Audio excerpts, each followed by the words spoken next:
Eagle Double G. Snoop Dogg. Snoop Dogg. Da da da da da. You know I'm mobbing with the D-R-E. Da da da da da. It's the one and only Eagle Double G. Snoop Dogg. Snoop Dogg. Da da da da da. You know I'm mobbing with the D-R-E. Da da da da da. It's the one and only Eagle Double G. Snoop Dogg. Snoop Dogg. Da da da da da. You know I'm mobbing with the D-R-E. Da da da da da. It's the one and only Eagle Double G. Snoop Dogg. Snoop Dogg. Da da da da da. You know I'm mobbing with the D-R-E. Smoke weed every day. Smoke weed every day. Smoke weed every day. Smoke weed every day. You ready for the next episode? Eagle Double G. Snoop Dogg, Snoop Dogg. Da da da da da. You know I'm mobbing with the D-R-E. Yeah. You know the West Coast is back for all you suckers. So put something in there. Put it in there. Yeah. Suck, Snoop. Top dog by them all, yeah, I'm burning it up. DPGC, you should be turning it up. CBT, LBC, yeah, we hooking back up. And when they bang this in the club, baby, you got to get up. Cuz homies, thug homies, yeah, they giving it up. Low life, yo life, boy, we living it up. Taking chances while we dancing in the party for show. Slip my girl a 44 when she crept in the back door. Chickens looking at me strange, but you know I don't care. Step up, Eagle Double G. Snoop Dogg, Snoop Dogg. Da da da da da. You know I'm mobbing with the Eagle Double G. Snoop Dogg, Snoop Dogg. Da da da da da. You know I'm mobbing with the D-R-E. Yeah.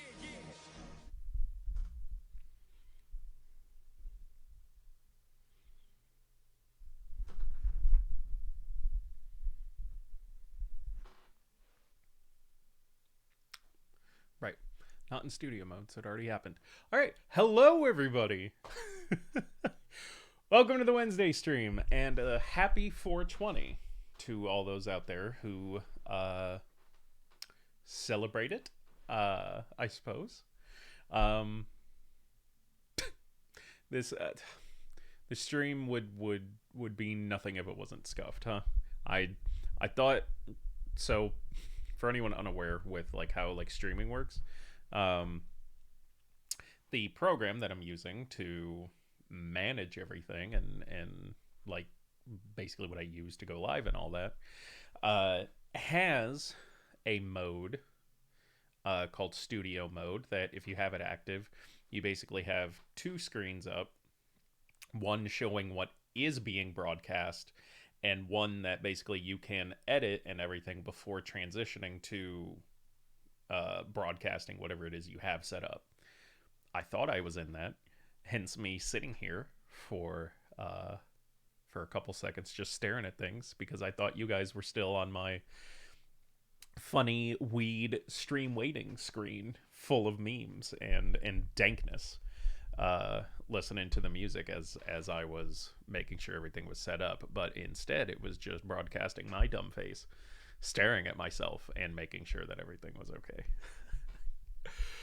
How's it going, everybody? How's your week been so far? Mine has been okay. Not really any complaints so far this week, not for me. Yeah, not for me. Someone I work with, not so much, but my week has been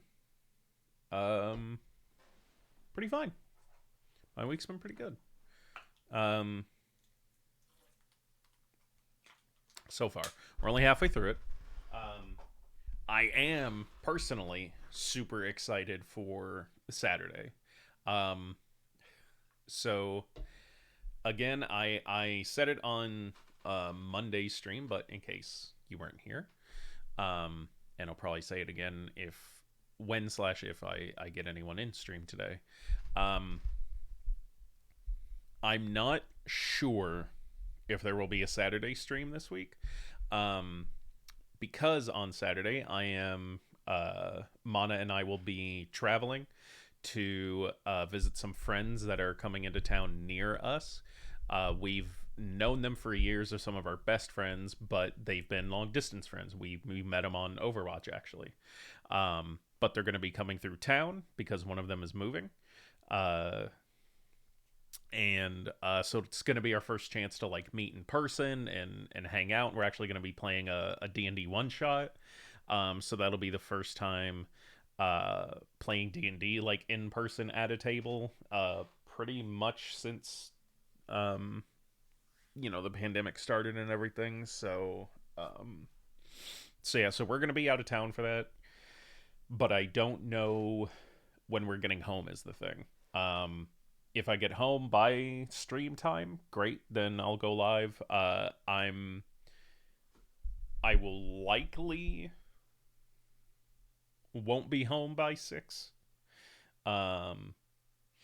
It just depend. It really just depends on what time I get home. If it's too late and I'm too tired, then I'm not gonna bother. I'm not gonna try and like force stream just to say I did it.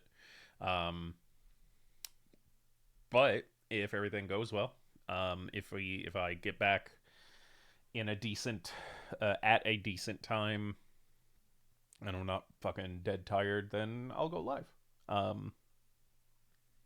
So it's up in the air right now. But I wouldn't super bank on it. That's just what I'm going to say. That's all I can say. I don't know. I don't have a set schedule for that day or not. I don't have a set schedule for that day.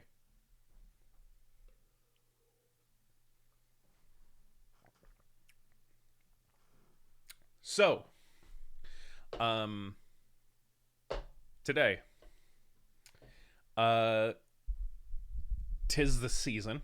We're going to be.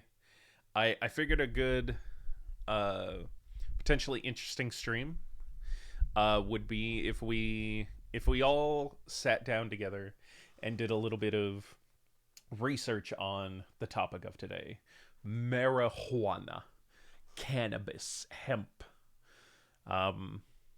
whatever you wish to call it, the sticky icky, the jazz cabbage, the devil's lettuce, all in one form or another correct, I suppose. So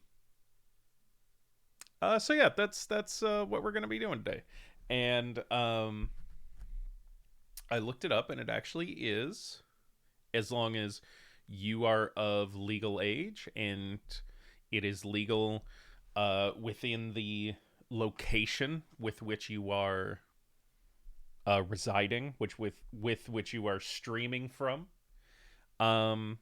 It is perfectly within TOS to smoke on stream, which is great. So, I live in a place in the United States where marijuana is not legalized. However, hemp flower is legal. Delta 8 and 10 and basically everything besides marijuana with Delta 9 THC is legal. So CBD products are legal. Hemp flower is legal. All other forms of THC are legal. Even to an extent, Delta 9 is also legal. As long as the contents of it are less than 0.3%, then Delta 9 can be sold. It's really just a lot of like weird hoops and oddly specific things that just legalize it. Like at that point, if you're like, we're close. Cross fingers, knock on wood. A federal marijuana bill went through the House of Representatives like a week or two ago. So we're waiting on the Senate to vote. Which it's still a Republican-controlled Senate, so does it have the best of chances? No, but it's got a better chance than I think a lot of previous ones may have. So cross fingers that just a small amount of Republicans decide to be humans. Okay, here's my other fucking thing that I've never understood, okay? So and maybe we'll get into this today, like looking up the history and everything, maybe it'll come up, but so to anyone who doesn't know, who hasn't done the research or just hasn't been told the truth, um the entire reason hemp and marijuana became illegal in the first place has nothing to do with any sort of health risks or dangers or anything like that, because as we've seen over the years, they actually have incredible health benefits, both physical and mental. From what I am remembering correctly and regurgitating without anything in front of me, essentially the entire reason that they became like such a controlled substance, especially within America, was because of the paper industry back in like the like 20s or 30s, in like early 1900s, because essentially they saw the versatility of a plant like hemp, and if given as much growth as their industry did, would essentially take them out. And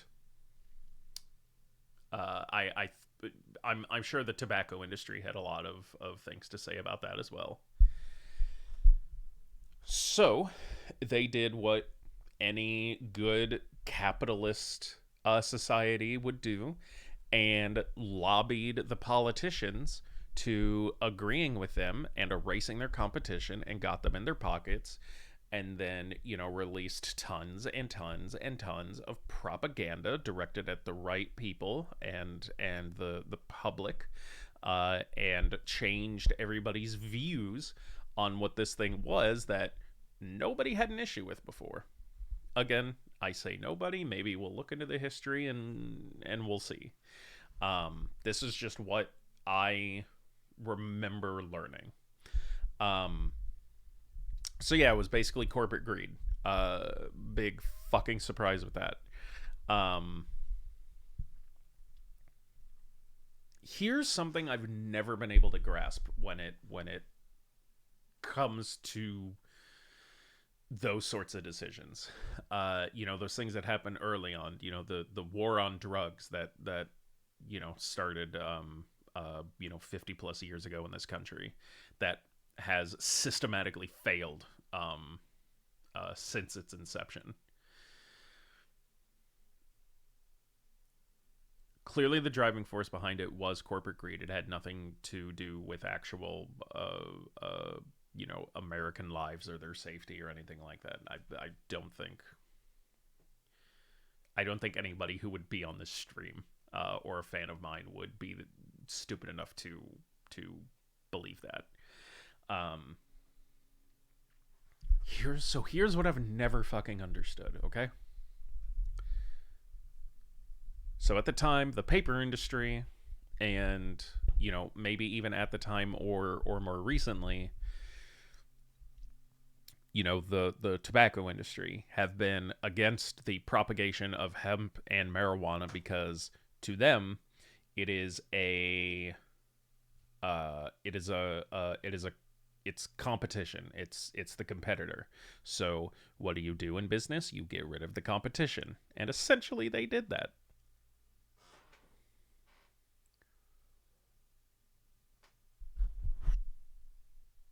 Why wouldn't you just join them?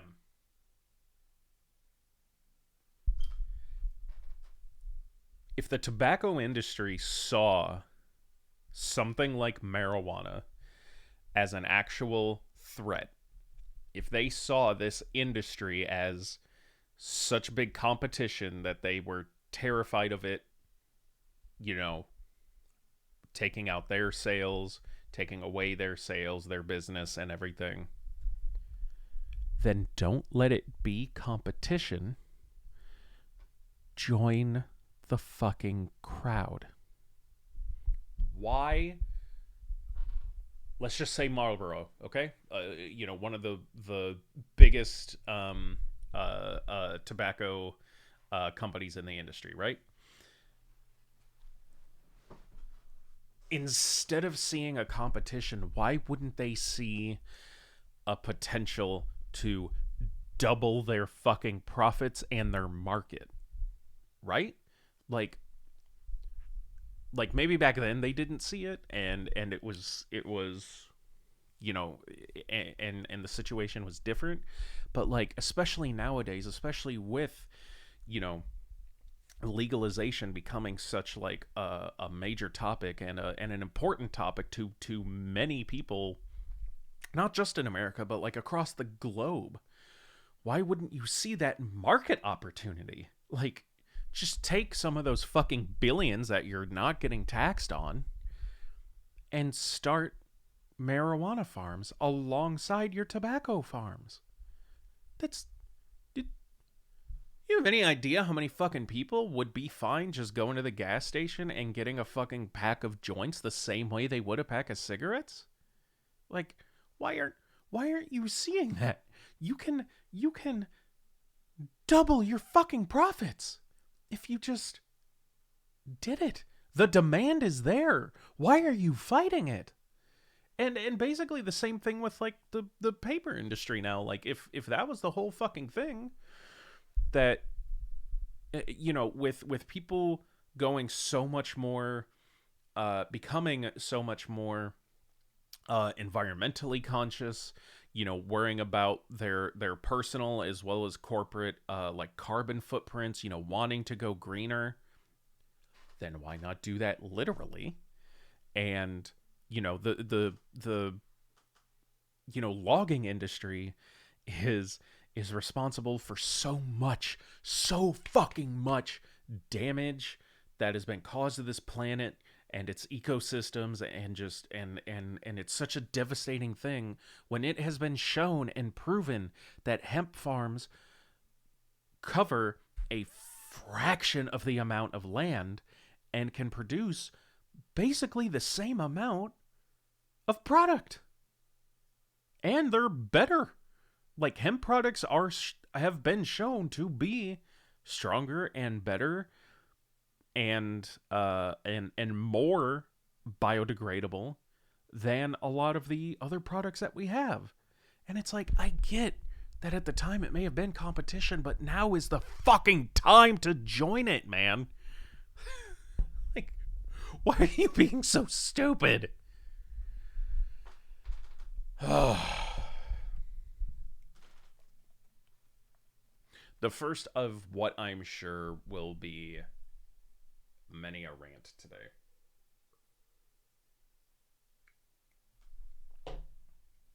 But before we go any further,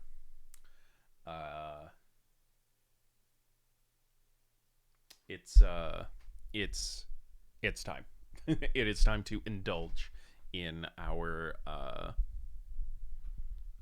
in our holiday traditions. Amana and I went to our to a local dispensary that we usually go to, because they are really nice, they have good stuff, and they are like literally 4 blocks that way. You know, because it's 420, you know, to see if they had any deals or whatever. Boy, did they. We got a jar of gummies, like with a total like 1,500 milligrams, for $20. So that was great. The other thing that I am really looking forward to trying, it won't be on stream, I'm doing it after stream.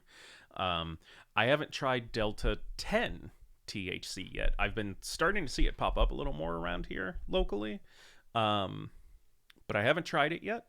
But I did get some today because the dispensary had a deal on their hemp flower for $4.20 a gram, which is fucking incredible because it's usually $10. So I picked up a couple grams of Delta 10 that I'm going to try later. But I've got this little guy here for now. And this is what we are going to do. I completely forgot the name of it. My one kind of gripe is that they don't label their bags whenever you leave with like what it is. In terms of the name of the strain, they just put that it's, you know, like hemp flower and then like however much is in there. And like I I'm a very I love names. I like, you know, I'm a writer, I'm a very creative person, I'm into fantasy and sci-fi and all that sort of stuff. And in all of those things that I enjoy, like names are so important and they're super cool. And uh you know, marijuana slash hemp has like all of the strains, like the names are just so interesting and cool, and I like remembering them. You know, I like knowing what it is, so I can like, hey, if I like it, I can, you know, try and get more later. I can try and find some. You know, if you guys don't have it, I can request it by name. You know, all that sort of stuff. Um, but they didn't label this. um, but and I bought it like a month or two ago. But I'm trying to remember. I think this may be Girl Scout cookies. I it's I think it's either Girl Scout cookies or strawberry cough. I really can't remember. I may just be pulling those out of my ass. I don't remember. Um. So all right. Let's take our first hit, and then we can get into um the history of marijuana, because I figured it'd be interesting to do today. So here we go.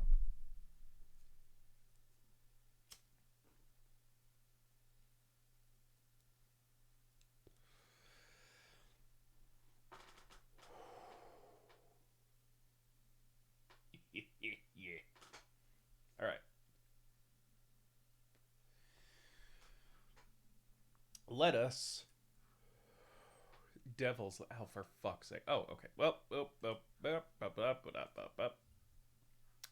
forgot that I was on my Streamlabs, fixing my fucking follower goal. Which, guys, by the way, we're almost halfway there. I've only been streaming for like a little over a month, and we're almost at 25 followers. Guys, thank you so much. Like, for real. Um, I actually do. I did want to give a very specific shout out to a couple people. Um, Night Vision, Fumble Bottle, um, Thunder, of course, Morb, Midnight, obviously my partner Mana, Hunter, um, and I thought, did she not follow me yet?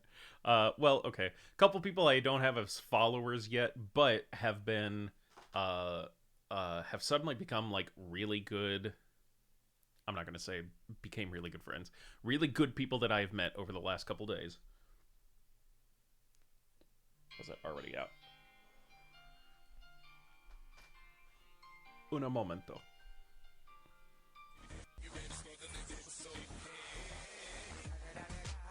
It's the one and only D.R.E. Dre Love Puff.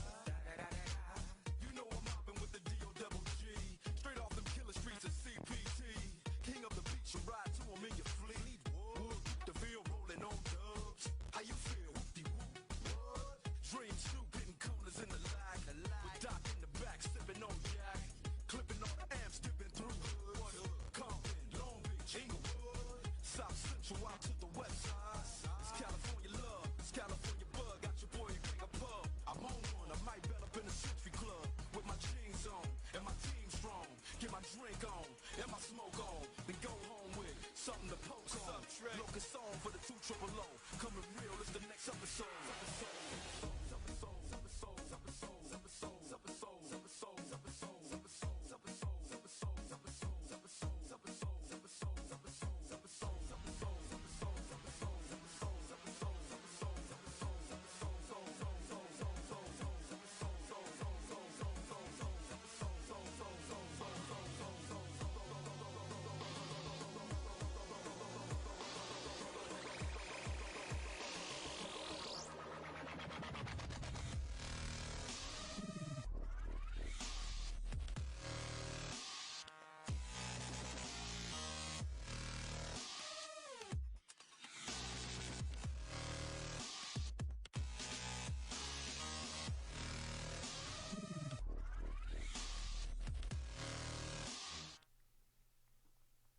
Sorry about that.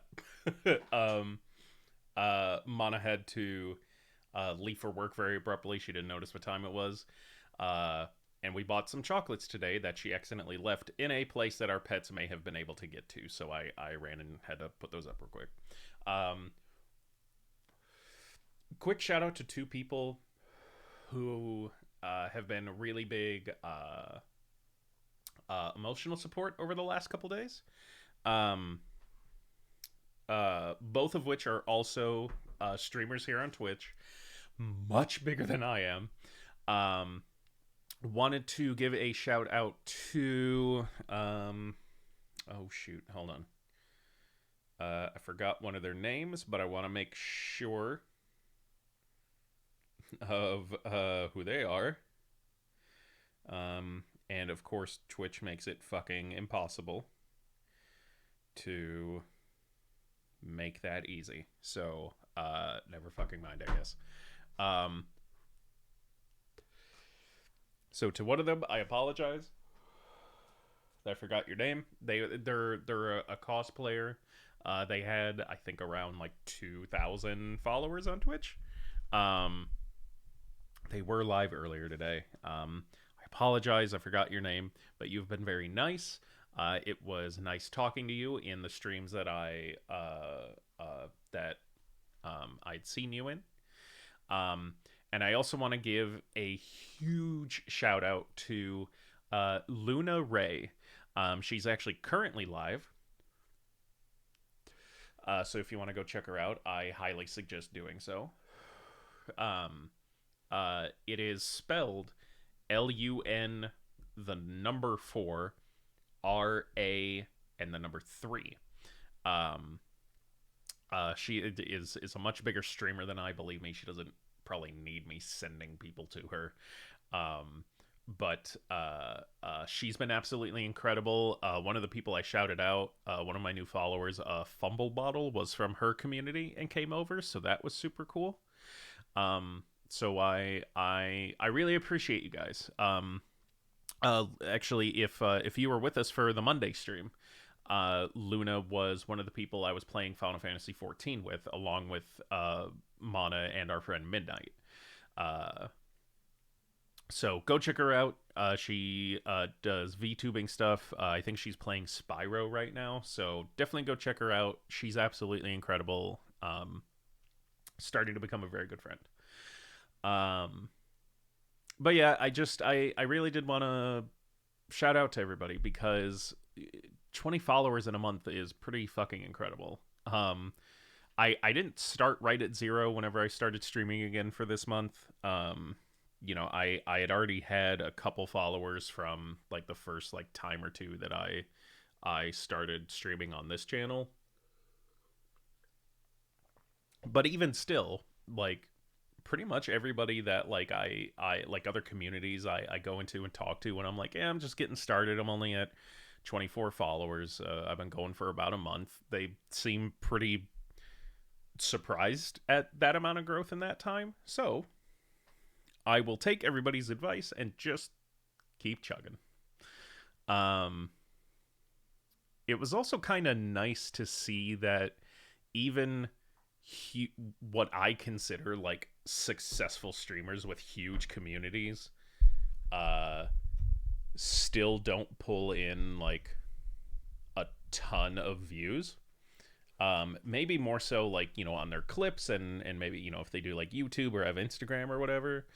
But let me switch back to the main camera real quick while I'm talking about this. But it was actually like, and I'm not trying to like make them feel bad for this or anything, but like it was actually really humbling and relieving to see that people with hundreds, if not thousands, of followers on Twitch, when they go live, will still have 5, 10, maybe 15 people watching at a time. So it's good to know that those returns are basically the same. Of, you know, like, even if I get, you know, that amount of followers and all that sort of stuff, it's still not going to be, you know, that many people at a time. It's good to see some of those goals that that like Twitch sets up as their achievements, for reaching things like affiliate and partner are still are for sure doable, but still tough even for people with relatively large like follower counts and things like that. Because one of the major things for getting partnership with Twitch is you need to average 75 viewers like over the course of 30 days, and that's, I mean, if people with the hundreds of followers that Luna has, and like the thousands of followers that the cosplay person I met has, are still only pulling, an average of like 10 to 15. Okay. I'm not going to feel as bad about myself whenever that hopefully eventually happens. I can rest easy knowing that that's just kind of part of the grind and luck of just hoping that a amount of people keep showing up for you. So, all right.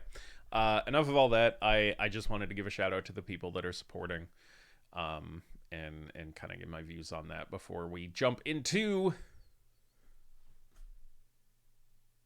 cannabis. Canada's nuts. So, what is cannabis? What is marijuana, you may be asking? Well, it's a fucking plant. That's about it. It's a plant that has psychoactive things in it. The biggest thing you always hear about with it is THC, which is basically short for see if I could do. I could barely do this if I was completely sober. Tetrahydrocannabinol is basically the psychoactive ingredient within cannabis. But it includes many other things, such as cannabinoids and cannabidiol, which is CBD. Obviously, you can take it in a various, in a menagerie of different fashions: smoking, vaping, eating it as a food, extracts, all sorts of ways of getting it in you. It says cannabis has various mental and physical effects, which include euphoria, altered states of mind, and sense of time. Yeah, difficulty concentrating, impaired short-term memory, impaired body movement, balance, and fine psychomotor controls, but also relaxation, and big one, an increase in appetite.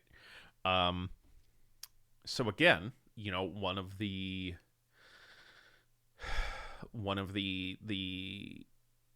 benefits of it is, for people with eating disorders, like anorexia, marijuana and cannabis, CBD products have been shown to assist with that because it increases appetite.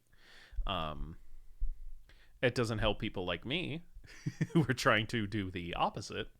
But that's just the struggle, I suppose. And so the other difficult thing, especially in the United States, is study of the actual risks, but also benefits of marijuana are stunted because, since it is an illegal substance, even like research professionals and scientists can't perform research on it because it would basically be illegal. Not that that's fucking stopped other things from happening, but what do I know? I'm a snail. Except recently, I remember, like, I think a week ago or so, I saw an article saying that, and I don't know if this was a federal thing or a particular state or whatever, but in terms of the United States, something was passed that basically was going to supply researchers with a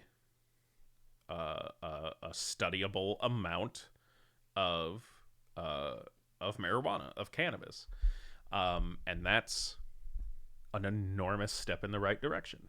I think that's really, really cool because, so obviously I'm a very big proponent of the legalization of cannabis and honestly the decriminalization of all drugs.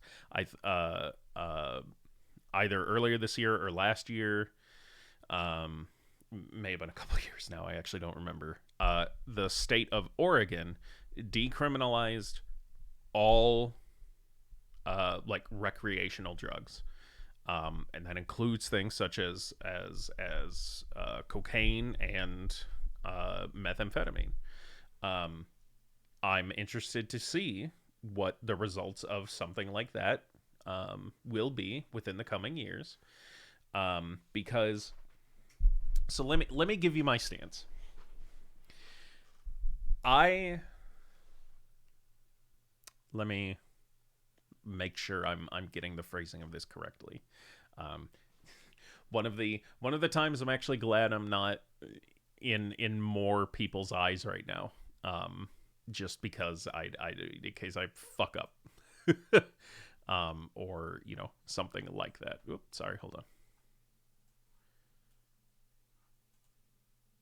This isn't working. Oh my god, I'm so sorry. No. Do that. Do that. Okay.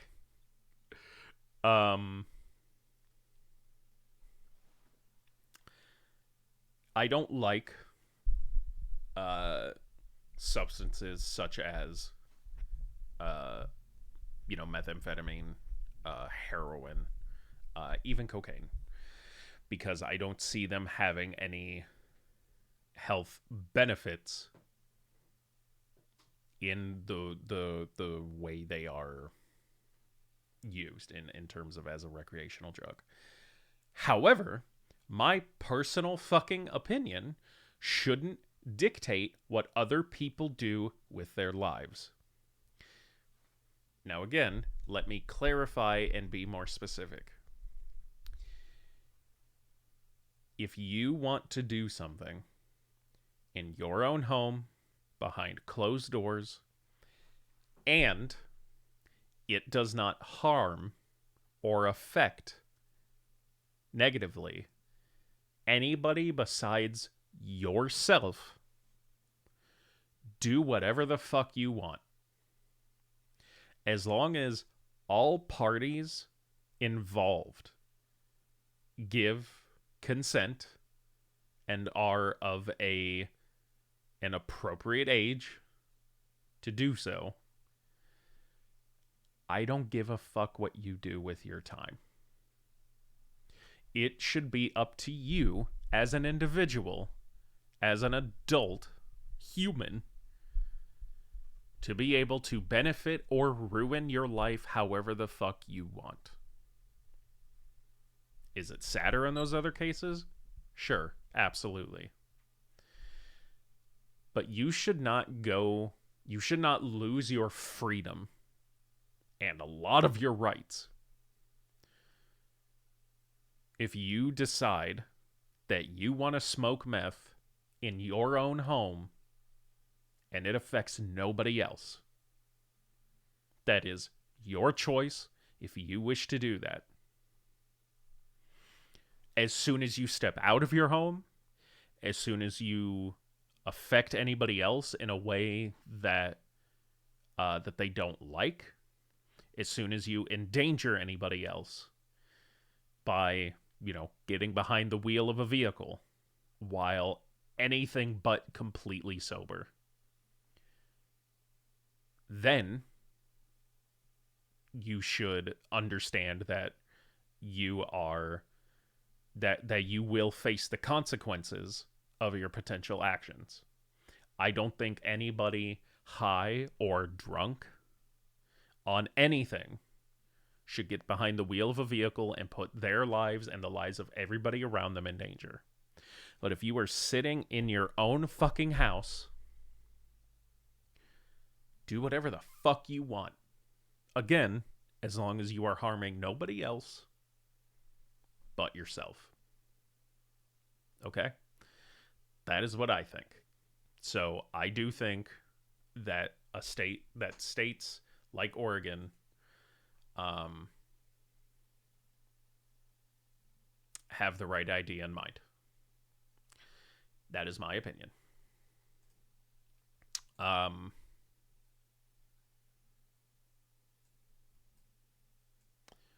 Why isn't this capturing the whole thing?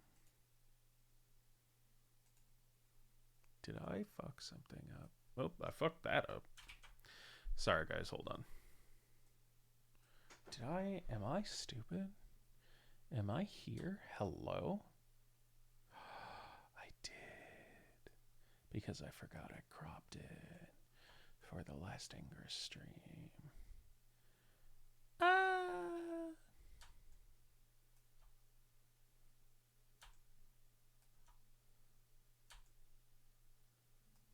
Okay, well, that's the whole thing. Now,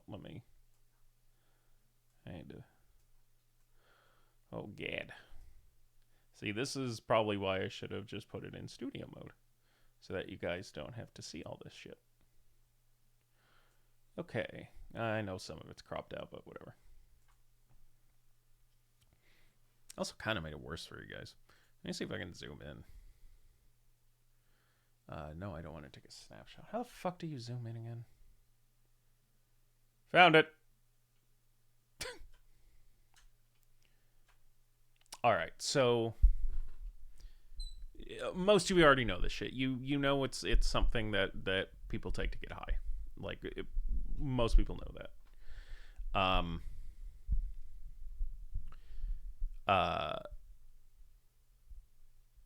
So geographic origin, Central and South Asia. The active ingredients. So legal status. So main producers: Afghanistan, Canada, China, Colombia, India, Jamaica, of course, Lebanon, Mexico, Morocco, the Netherlands, Pakistan, Paraguay, Spain, Thailand, Turkey, United Kingdom, and United States. Legal status. What is Australia?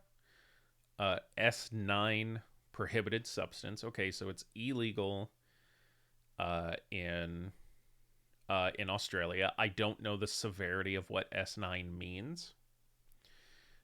Canada, unscheduled. Germany, medical cannabis from basically their government.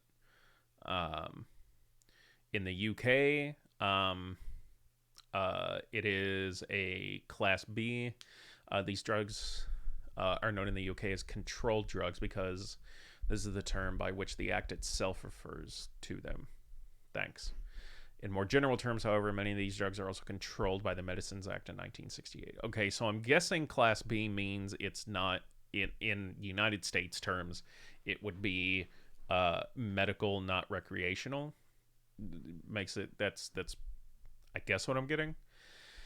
Also going back to S9 for Australia to see if that gives us anything. The standard for the uniform scheduling of medicines and poisons, SUSUMP, is an Australian legislative instrument produced by blah blah blah. It was known for, okay, well, so I don't know how severe S9 is.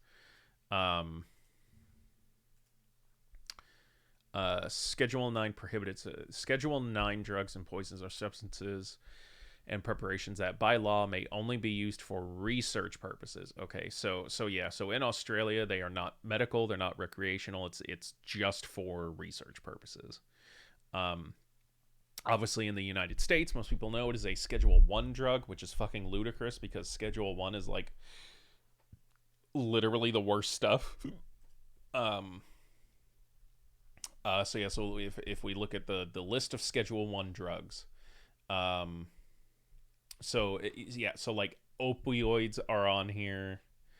Jeez, look at fucking all of these.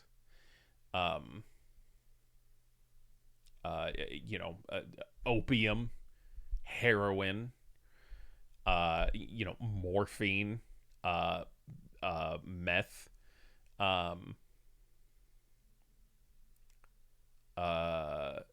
other hallucinogens, peyote, mushrooms, which may be a topic for another day. And then, of course, marijuana.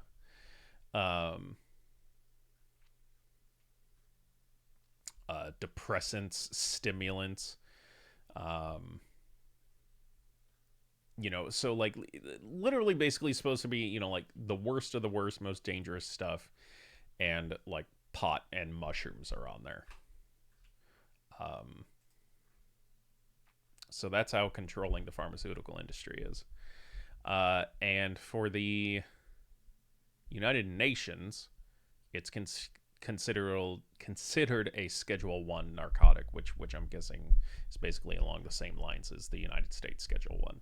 So, like, even still, it seems like most of, like, the first world considers it the devil, which is ludicrous.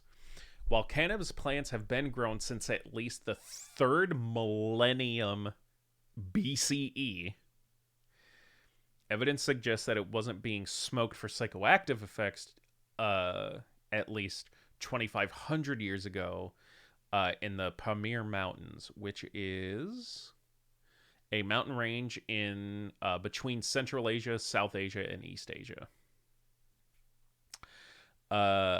Since the early 20th century, cannabis has been subject to legal restrictions. The possession, use, and cultivation of cannabis is illegal in most countries. In 2013, Uruguay became the first country to legalize recreational use of cannabis. We have had this shit for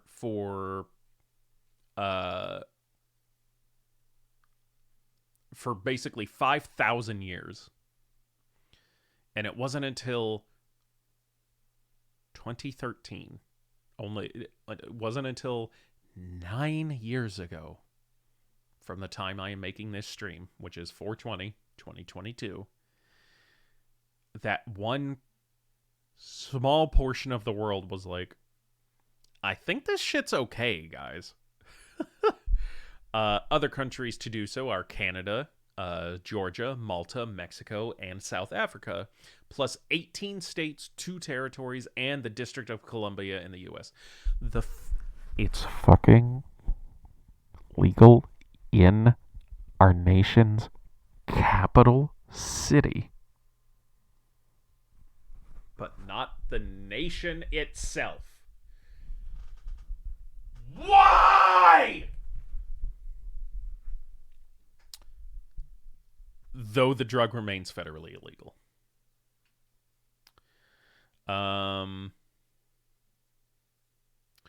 Modes of consumption, uses, adverse effects, pharmacology, chemistry, variety of strains, preparations, history. Okay, here we go. Here's why we're here today. Here's the history of cannabis / marijuana.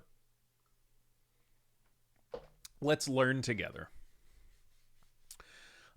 Cannabis is indigenous to... Actually, before I get into this, I don't think I have anyone in here right now. But I do want to... I wanted to move this so I could see my chat at the same time.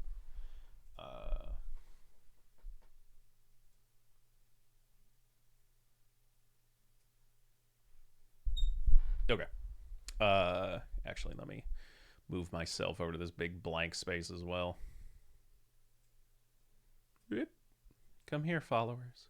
Follow me. Isn't that how like a Black Sabbath song starts? Anyways. This is preparations. I said history. All right. So, ancient history. Cannabis is indigenous to Central Asia and the Indian subcontinent. So basically, Central Asia is just to the east and kind of north of the Middle East. So it's the western portions of China, near Afghanistan and Pakistan and north of India. And it is its uses for fabric and rope date back to the Neolithic age in China and Japan. So Neolithic age, spans like from 12,000 years ago. So again, we've been using this stuff for the exact same shit that it was made illegal for almost 100 years ago. For literally thousands of years before it suddenly just became not okay. It is unclear when cannabis first became known for its psychoactive properties. The oldest agricultural evidence for the burning of cannabis was found in Romanian kurgans, dated 3500 BC. And scholars suggest that the drug was first used in ritual ceremonies by Proto-Indo-European tribes living in the Pontic Caspian steppe during the Chalcolithic period? I haven't heard of this period before, actually. Okay, so Copper Age, from stone, or Copper Age, also known as the Neolithic or Eneolithic, as an archaeological period researchers now regard as part of the broader Neolithic. Okay, so still, like thousands of years BC. A custom they eventually spread through the Western Eurasia during the Indo-European migrations. So basically, again, this shit has been around for tens of thousands of years, and just the what modern people would consider the bad part of it, the ingesting it to alter your mind, still goes back nearly 6,000 years, 5,500 years ago, more. We've been doing this shit for 6,000 years, and it essentially just became like a problem. But let's keep reading. Some research suggests that the ancient Indo-Iranian drug soma, mentioned in the Vedas, sometimes contained cannabis. This is based on the discovery of a basin containing cannabis in a shrine of the 2nd millennium BC in Turkmenistan.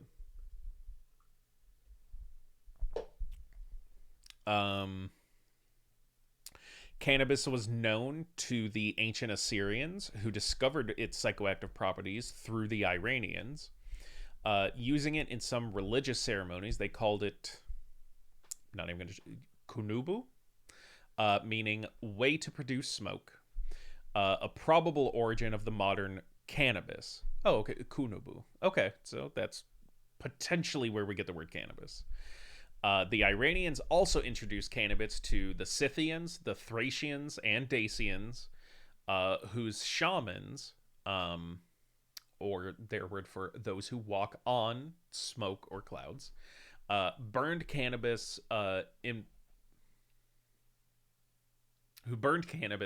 to introduce trance. The plant was used in China before 2800 BC and found therapeutic use in India by 1000 BC, where it was used in food and drink, including bong. Maybe that's where we get that word. But yeah, so proof is in the pudding. This shit's been used for its benefits and recreation for literally thousands of years. Cannabis has an ancient history of ritual use and has been used by religions around the world. The earliest evidence of cannabis smoking has been found in the 2,500-year-old tombs of Jerzankal Cemetery in the Pamir Mountains in western China, where cannabis residue found in burners with charred pebbles possibly used during funeral rites, or doing funeral rituals. Hemp seeds discovered by archaeologists at Pazarik suggest early ceremonial practices like eating by the Scythians or Scythians, I'm unsure, occurred during the 5th to 2nd century BC, confirming previous historical reports by Herodotus. It was used by Muslims in various Sufi orders as early as the Mamluk period, for example, by the Qalandars. The Mamluk period is a term most commonly referred to non-Arab, ethnically diverse slave soldiers and freed slaves to which were assigned... Okay. Didn't really give a date. Smoking pipes uncovered in Ethiopia and carbon dated to around 1320 AD were found to have traces of cannabis. So again, even into the like medieval / dark age, like around those times, still being used. Seemingly more in like Africa and the Middle East, but even still. Modern history. Okay. So this is probably where we'll get a little more into the things I know and the things I've been talking about. So all of that, this thing's been around for tens of for thousands and thousands of years and seems to be going fine. Mostly ritualistic. Like they said, kind of used by shamans and more like in like religious rites and things like that. Seems to be its main use. Modern history. Cannabis was introduced to the New World by the Spaniards in 1530 to 45. Following an 1836 to 1840 travel in North Africa and the Middle East, French physician Jacques... All right. I'm not French, so here we go. Jacques-Joseph Moreau wrote on the psychological effects of cannabis use. He was a member of Paris's Club de Hash... Oh my god. Nope, he was in a very prestigious club in Paris, although that doesn't have citation. In 1842, Irish physician William Brooke O'Shaughnessy, who had studied the drug while working as a medical officer in Bengal with the East India Company, brought a quantity of cannabis with him on his return to Britain, provoking renewed interest in the West. Examples of classic literature of the period featuring cannabis include Les Paradis Artificiels by Charles Baudelaire and The Hashish Eater, 1857, by Fitzhugh Ludlow. So, again, it seems to have mostly stayed in the Central Asia, India, Middle East, African regions, kind of all over there, but then was introduced by basically European explorers and scholars going to those regions and then bringing it back. Okay. Cannabis was criminalized in various countries beginning in the 19th century. The colonial government of Mauritius banned cannabis in 1840 over concerns on its effects of Indian indentured workers. The same occurred in Singapore in 1870. In the United States, the first restrictions on the sale of cannabis came in 1906 in D.C. Canada criminalized cannabis in the Opium and Narcotic Drug Act of 1923 before any reports of use of the drug in Canada, but eventually legalized the consumption for recreation and medical purposes in 2018. So almost 100 years for Canada.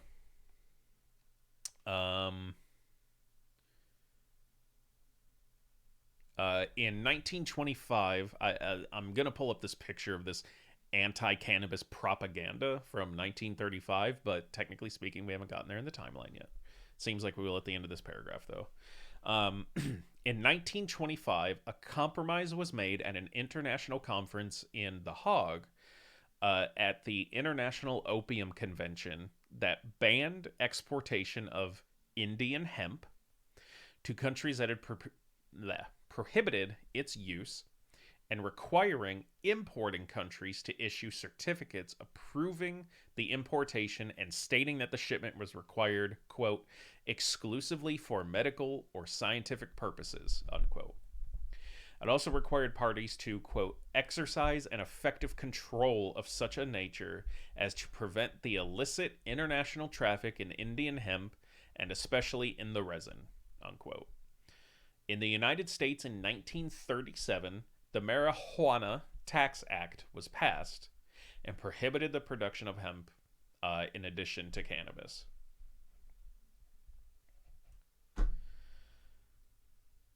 So no mention of the things I had talked about yet, at least in any specifics. We'll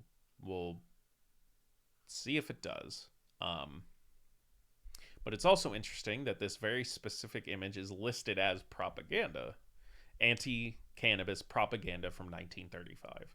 So, again, in the years leading up to the Marijuana Tax Act, which we will also take a look at, basically in the years leading up to it, this is the stuff that they were handing out to get people hyped up to vote on this shit.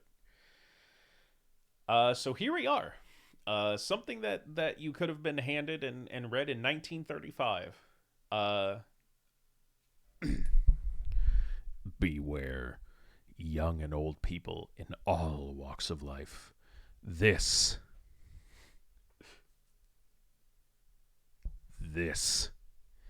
may be handed you. Feel like they missed a word. May be handed you by the friendly stranger. It contains the killer drug, marijuana, a powerful narcotic in which lurks murder, insanity, death.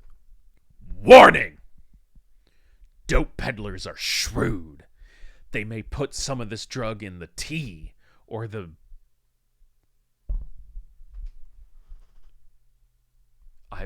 coffee, maybe? I have no idea. Or in the tobacco cigarette.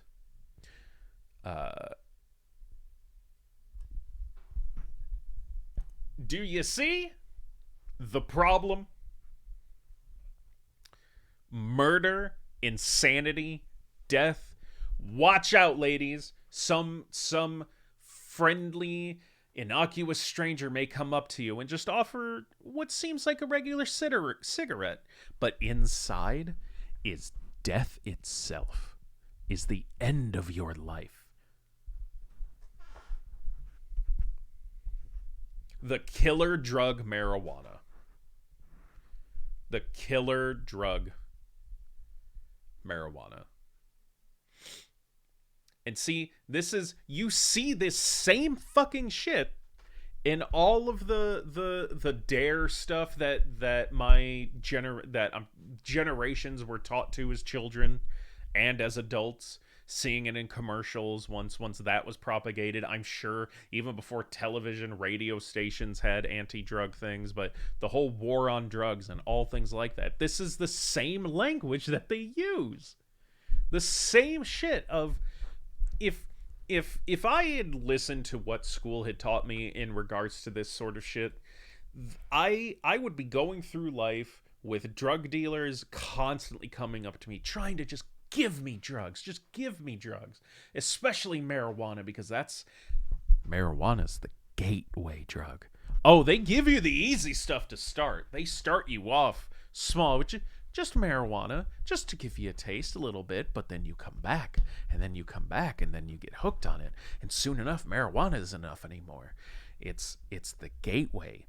Then, before you know it, you need the harder shit because pot isn't doing it for you anymore. So then you need the coke, and then you need the heroin, and then you need the meth, and before you know it, you don't have any teeth, and you're eating donuts. That's the shit that they're saying. They've been saying for almost 100 years now.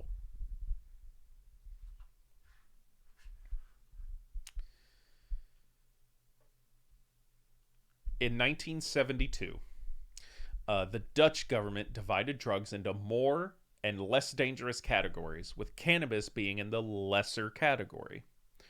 Accordingly, possession of 30 grams, which is a lot, or less was made a misdemeanor. Cannabis has been made available for recreational use in coffee shops since 1976. Cannabis products are only sold openly in certain local coffee shops, and possession of up to 5 grams for personal use is decriminalized. However, It for person use is decriminalized. However, the police may still confiscate it, which often happens in car checks near the border. Other types of sales and transportation are not permitted, although the general approach towards cannabis was lenient even before official decriminalization. Yeah, so for anyone potentially unfamiliar, Amsterdam is always like the big like example of like, yeah, you can fucking do whatever there. In Uruguay,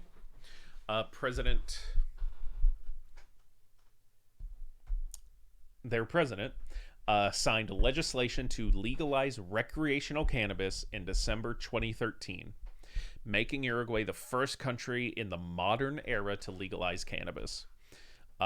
In August 2014, Uruguay legalized growing up to 6 plants at home, as well as the formation of growing clubs and a state-controlled marijuana dispensary regime.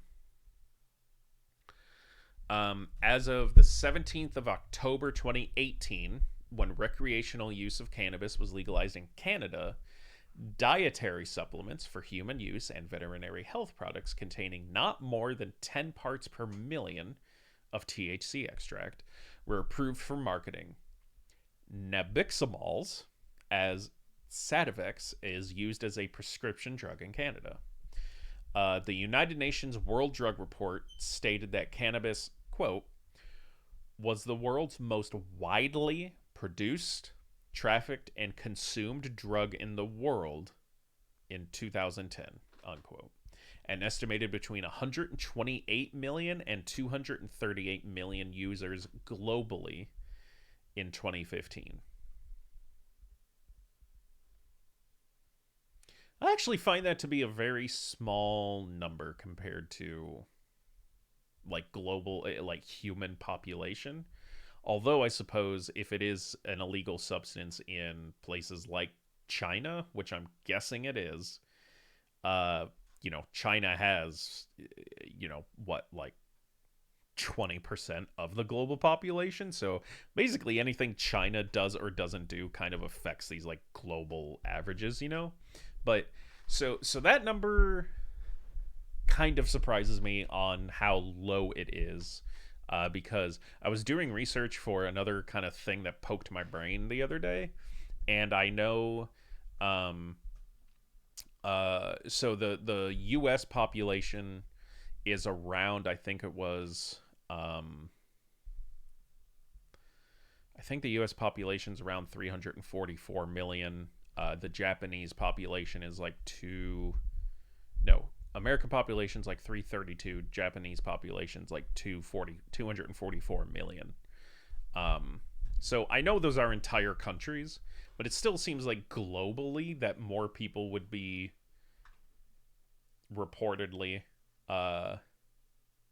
smoking weed.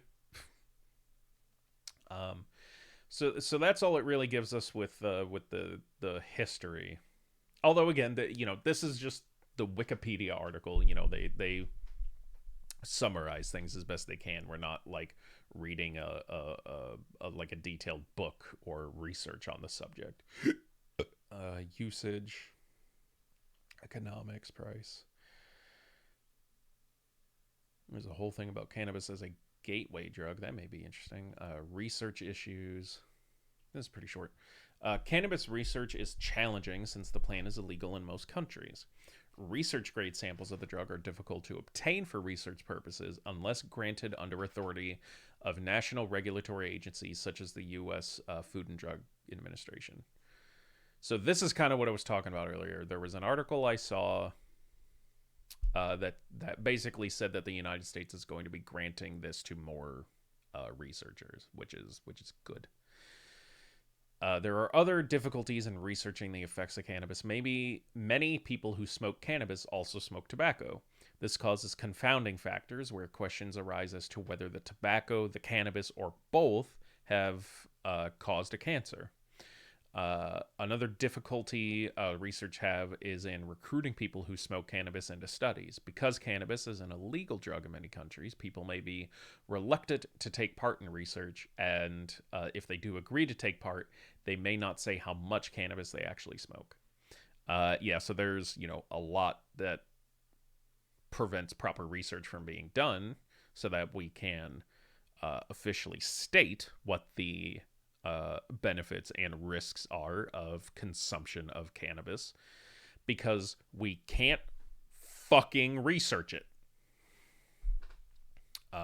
Again, I believe that changed recently, but okay, so before I do want to get to this thing as cannabis is a gateway drug, but first I forgot I had pulled up this Marijuana Tax Act of 1937 that I want to look at.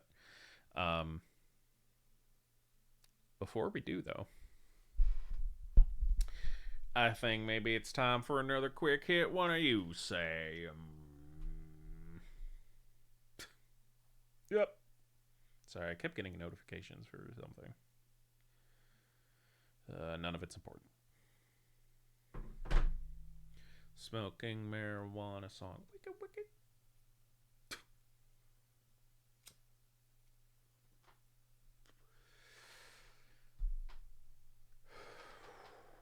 The Marijuana Act of 1937,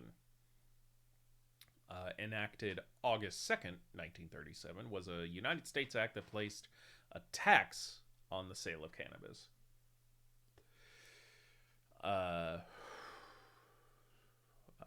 Drafted by these people. The act is now commonly referred to, using modern spelling, as the 1937 Marijuana Tax Act. The act was overturned in 1969 in Leary v. United States and was repealed by Congress the next year.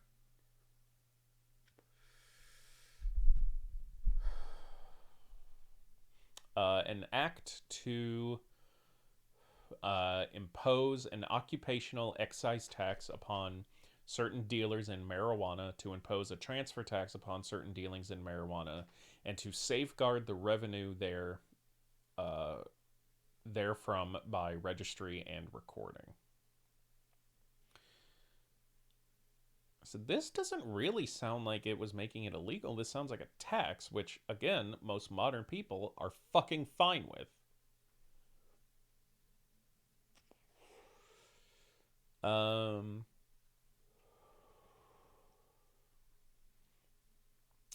So regulations and restrictions on the sale of cannabis sativa as a drug began as early as 1906. Legal History of Cannabis in the United States. Actually, that's the article we'll be checking out. The head of the Federal Bureau of Narcotics, Harry J. Aslinger, alleged in the 1930s that the FBN had an increase of reports of people using marijuana. He had also, in 1935, support from President Franklin D. Roosevelt for adoption of the Uniform State Narcotic Act, state laws including regulations of cannabis. The total production of hemp fiber in the United States in 1933 decreased to around 500 tons a year. Cultivation of hemp began to increase in 1934 and 1935, but production remained low compared to other fibers. Here's also an example of hempen material. I'm guessing like a rope. Or no, that just is hemp. I think it's showing like the fibers that things are made of. Interested parties note the aim of the act was to reduce the hemp industry through. Okay, so here we go. Starting over. Now that I know that this is what we were kind of getting to. Interested parties note the aim of the act was to reduce the hemp industry through excessive taxation, largely as an effort of businessmen Andrew Mellon, Randolph Hearst, and the DuPont family. The same parties argue with the invention of the decorticator. Hemp was an economical replacement for paper pulp in the newspaper industry. Newspaper magnate William Randolph Hearst realized cheap, sustainable, and easily grown hemp threatened his extensive timber holdings. Mellon, Secretary of the Treasury and the wealthiest man in the U.S., invested heavily in the DuPont family's new synthetic fiber, nylon, to compete with hemp. 1916, United States the USDA, Chief Scientist Jason L. Merrill and Lister H. Dewey created a paper, USDA Bulletin Number 404, quote, hemp herds as paper-making material, unquote, in which they concluded this paper from the woody inner portion of the hemp stem broken into pieces, the hemp herds, which is what they showed, like in this picture here, the stem, which can become hemp herds in the middle. So that middle, like, kind of ropey part, was, quote, favorable in comparison with those used with pulpwood, unquote. Dewey and Merrill believed hemp herds were a sustainable source for paper production. The concentration of cellulose in hemp herds is generally around 35%. Manufacture of paper on equipment designed to use wood pulp with hemp as raw material shows hemp lacks the qualities needed to become a major competitor of the traditional paper industry. 2003, 95% of the hemp herds in the EU were used for animal bedding. Almost 5% were used as building material. Spokesperson from DuPont and many fiber manufacturers dispute a link between their promotion of nylon over hemp. They explained that the purpose of developing nylon was to produce a fiber competitive with silk and rayon. So this basically is what I was talking about. People in the paper industry saw the competition for hemp, and essentially, because the dude in charge of the fucking U.S. Treasury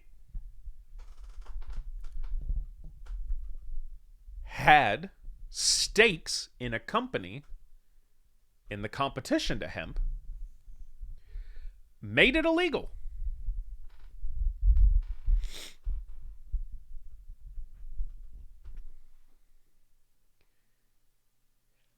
How is this so hard to see? Actually, I can tell you exactly why.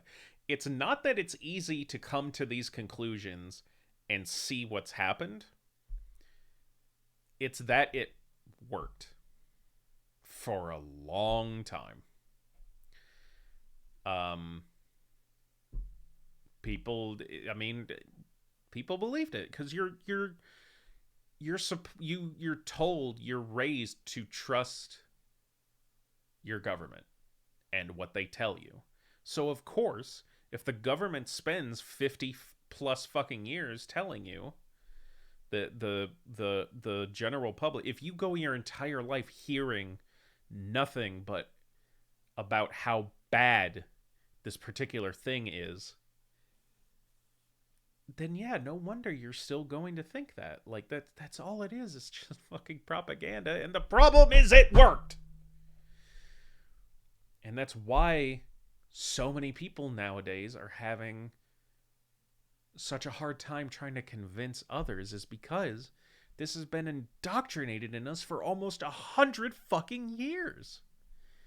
I get that it is hard to convince people, especially people of the older generation now, that's just how they grew up.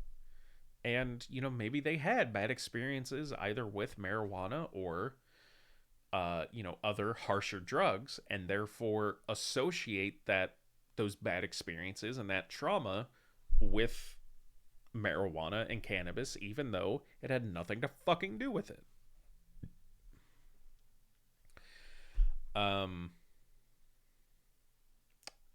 Also still just fucking corporate greed. Like, that's just all it is we are a country run by people who should have retired or died years ago and are just set in their ways and have too much money flowing this way and that way. And it just let's keep going, shall we? The American Medical Association opposed the taxation because the tax was imposed on physicians prescribing cannabis, retail pharmacists selling cannabis, and medical cannabis cultivation / manufacturing.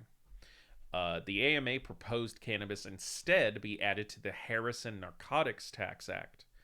The taxation law was passed despite the objections of the American Medical Association.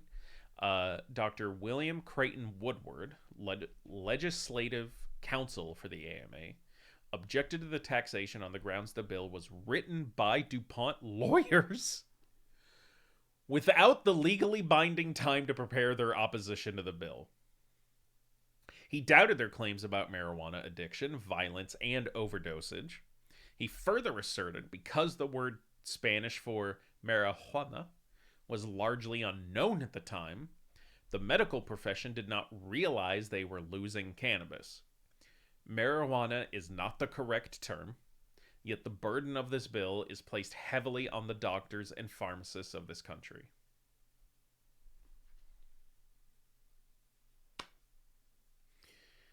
I know this shit still goes on today. This shit is nothing fucking new. But I think more people would change their minds if this stuff was taught. Because you know what?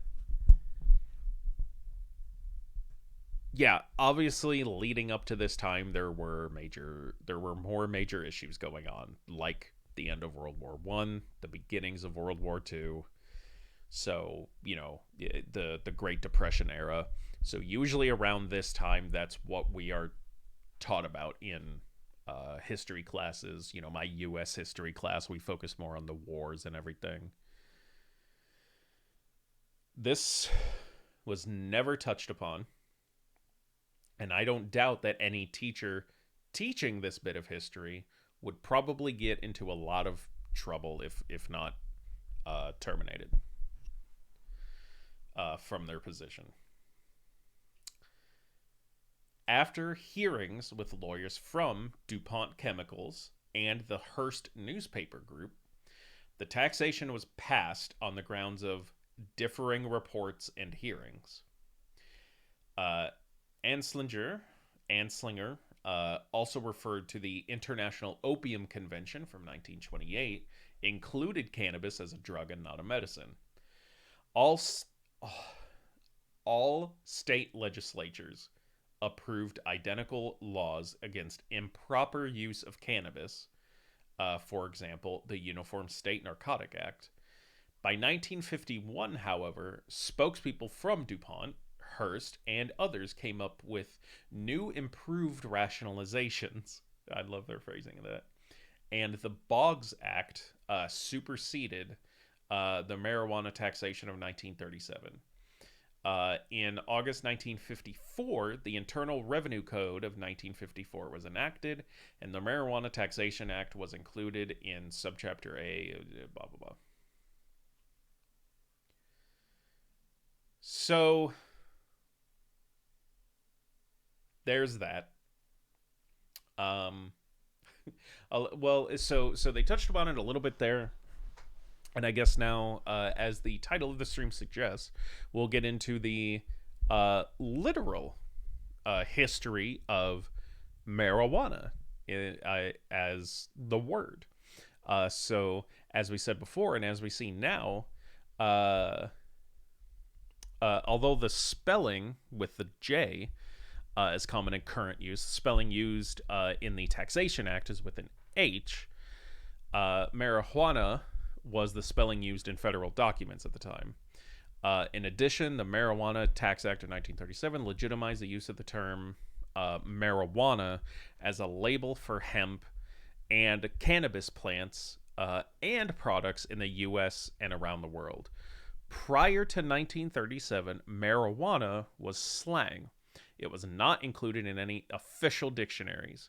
The word marijuana is probably of Mexican origin.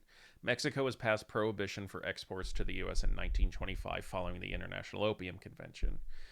In the years leading up to the Taxation Act, it was common in the United States, smoked like tobacco, and called ganja.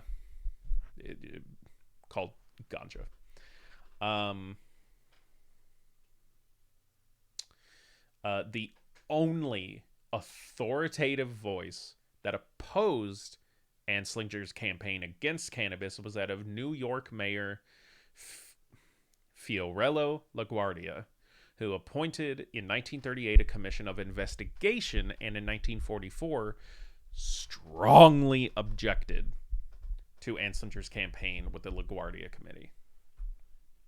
Wow. One guy, one mayor of one city in the entire United States was like,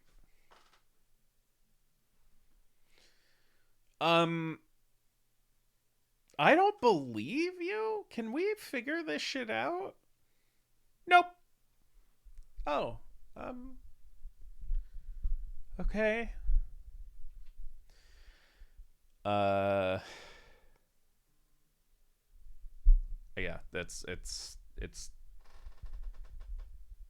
fucking incredible what people just either aren't told, the truths that are twisted. And again, it just all comes back to propaganda and lies.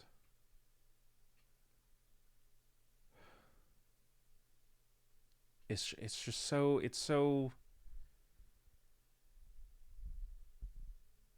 disappointing.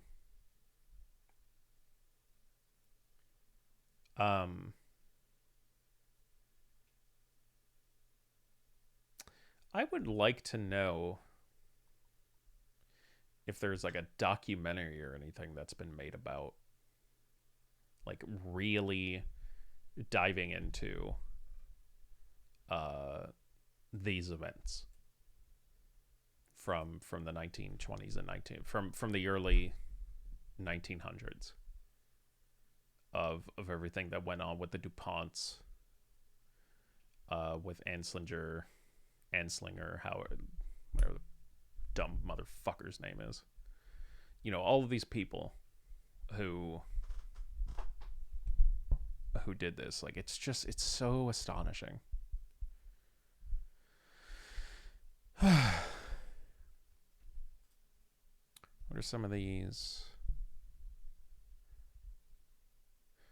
sources?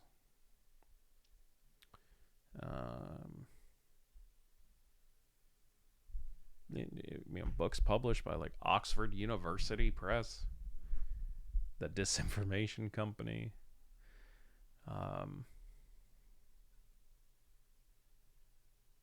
Some it's just like official documents. Like it's disappointing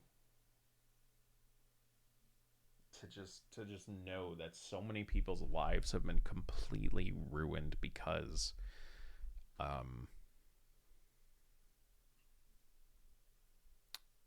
a newspaper mogul and a company making nylon didn't want any competition. Hundreds of thousands of people, probably millions, in jail in prison, their lives ruined, killed because of this stuff, and because of the illegality of it and the lies behind it.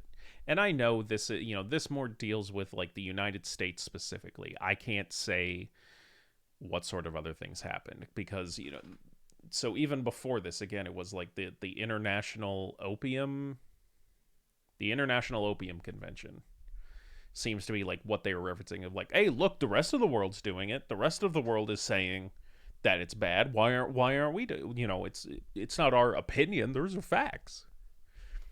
And this came up in the original article as well for cannabis. So let's maybe take a look at this. The International Opium Convention refers to either the first international signed in The Hague in 1912 or the second at Geneva in 1925. I think we're looking for the 1912 one.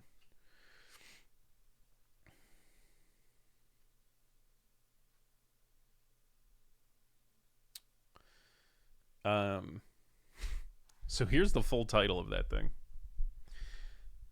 International Opium Convention signed at The Hague, January 23rd, 1912. And Protocols of Cloture signed at The Hague on January 23rd, 1912, July 9th, 1913, and June 25th, 1914. In 1909, a 13-nation International Opium Commission was held in Shanghai in response to increasing criticism of the opium trade and to the Opium Wars. A few years later, in 1912, the first International Opium Conference was convened in The Hague to continue the discussions initiated in Shanghai. Also, I'm very sorry if I'm mispronouncing this. It's a word from the Netherlands, and I am a dumb American. The International Opium Convention, or 1912 Opium Convention, was which was signed at the end of the Hague Conference on the 23rd of January 1912. It's considered as the first international drug control treaty. It was registered in League of Nations Treaty Series on January 23rd, 1922. The treaty was signed by Germany, the United States, China, France, the UK, Italy, Japan, the Netherlands, Persia, Portugal, Russia, and Siam. So was that 22? Am I stupid? Was that 12? Whatever. The convention provided, quote, the contracting powers shall use their best endeavors to control or to cause to be controlled all persons manufacturing, importing, selling, distributing, and exporting morphine, cocaine, and their respective salts, as well as the buildings in which these persons carry such an industry or trade. The convention was implemented in 1915 by the United States, the Netherlands, China, Honduras, and Norway, and went into force globally in 1919 when it was incorporated into the Treaty of Versailles. The primary objective of the convention was to introduce restrictions on exports. It did not entail any prohibition or criminalization of the uses and cultivation of opium poppy, the cocoa plant, or cannabis. So see, even in their description, their own description of it, the main purpose of it was more on morphine, cocaine, and derivatives. Okay, so if that was basically the introduction.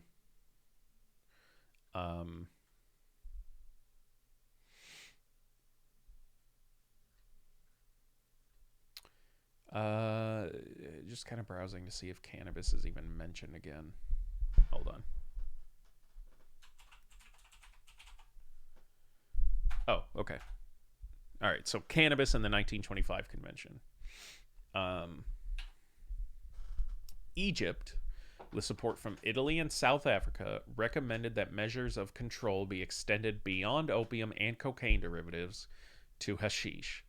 A subcommittee was created and proposed the following text. Here we go.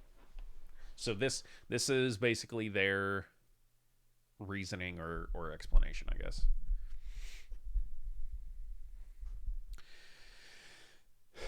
The use of Indian hemp and the preparations derived therefrom may only be authorized for medical and scientific purposes.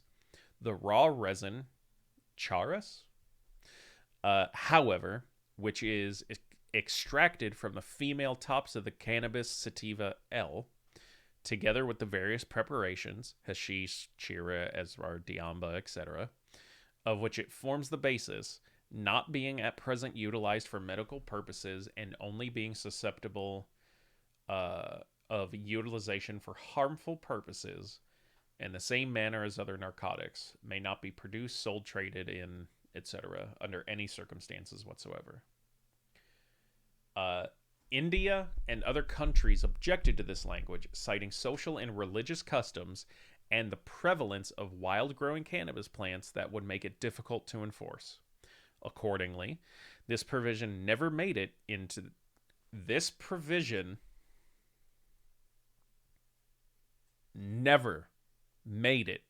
the final treaty. As a compromise, a compromise was made that banned exportation of Indian hemp to countries that have prohibited its use, and requiring importing countries to issue certificates approving the importation and stating that the shipment was required, quote, exclusively for medical and scientific purposes, unquote. It also required parties to, quote, exercise and... we read this somewhere else. These restrictions still left considerable leeway for countries to allow production, internal trade, and use of cannabis for recreational purposes. Okay, so... all said and done, the Opium Convention said nothing about it. One subcommittee suggested that they put it in there. And then a bunch of other people were like, no, that's fucking stupid. And so essentially they had to come to a compromise. That if you imported it, it could only be for medical or scientific purposes, and you basically had to promise that it was going to be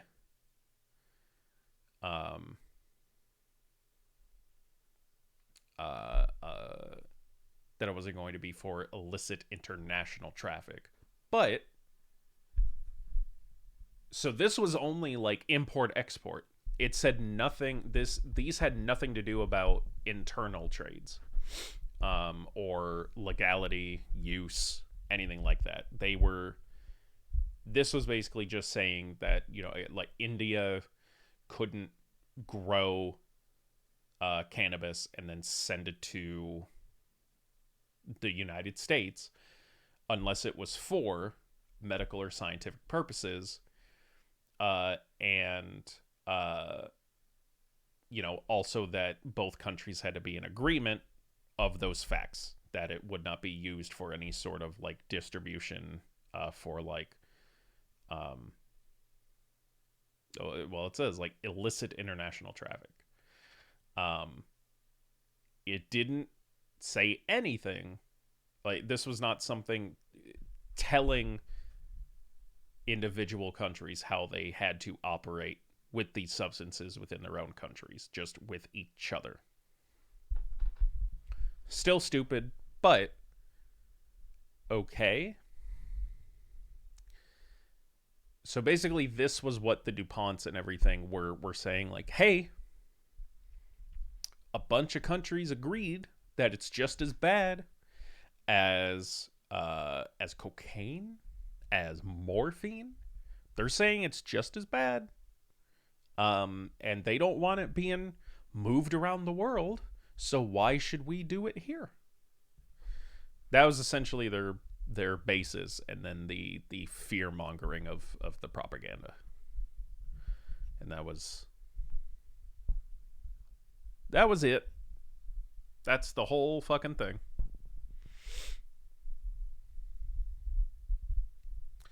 So you do have to wonder, though, what... So it's Egypt, with support from Italy and South Africa, were the ones to recommend this. So then the question becomes, why? Like, what did these three countries specifically have so against cannabis? Maybe they did have like legitimate concerns. Maybe there was like legitimate addictive, there was enough of an addicted population that it was actually causing harmful damage to maybe their economy or to their, to many things. Like, maybe it is legitimate. I don't know. Something to look into for another day. But it's really interesting to kind of follow the web of lies that have fucking just this little thing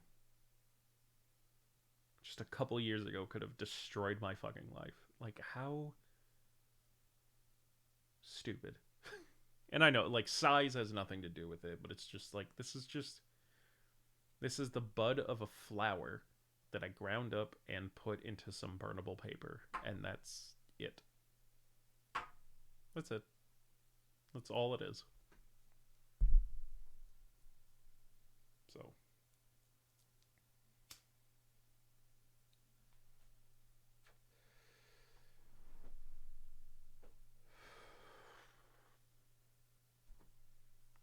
shit's ridiculous, man.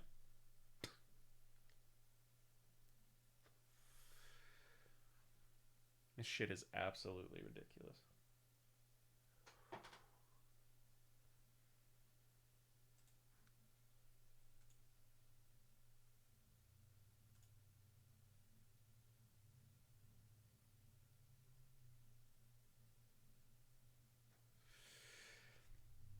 So at the moment, no one's been active in chat. I don't think I've had anyone here. Hopefully that's because people are too busy doing their own thing and having fun today.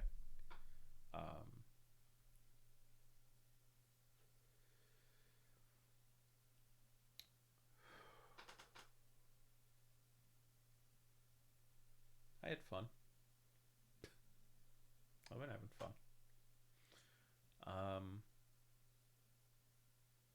What the fuck was I gonna do? I was telling myself, oh, after stream, I'm gonna do this thing. For the life of me, I cannot fucking remember what it was. Oh! I don't really know why, besides the fact that I've been having fun doing it. I'm still editing a highlight video for the Dead Space stream. That one that was like a month ago.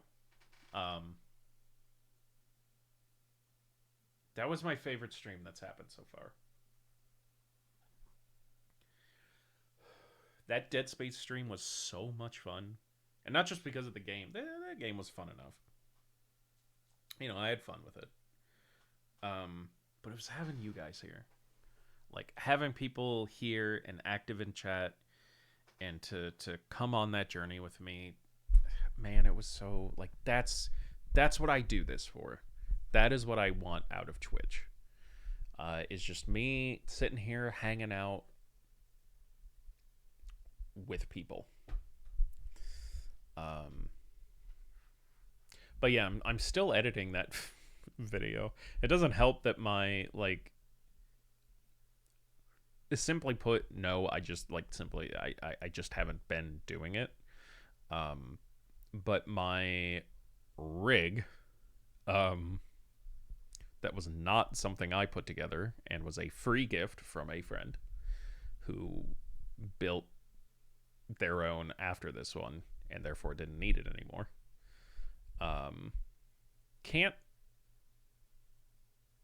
Hasn't been handling the editing software the best. Although, like, the raw footage that I put in was like 5.5 hours. So that is a lot to handle consistently through editing. But I finally trimmed the timeline and everything, and I haven't, like, I'm still going through there. I've got my list of things here that I still need to do for the video. But outro included, I think it's around like 10 or 11 minutes. So it's just taking me some time, and then I have saved, like, on my hard drive, like, all of the VODs. Like, I save the video at the end of every stream, and I still need to upload those, just like the full VODs. Again, just something I haven't done, and I keep coming up with excuses with. But I need to get them up there. I need to do it.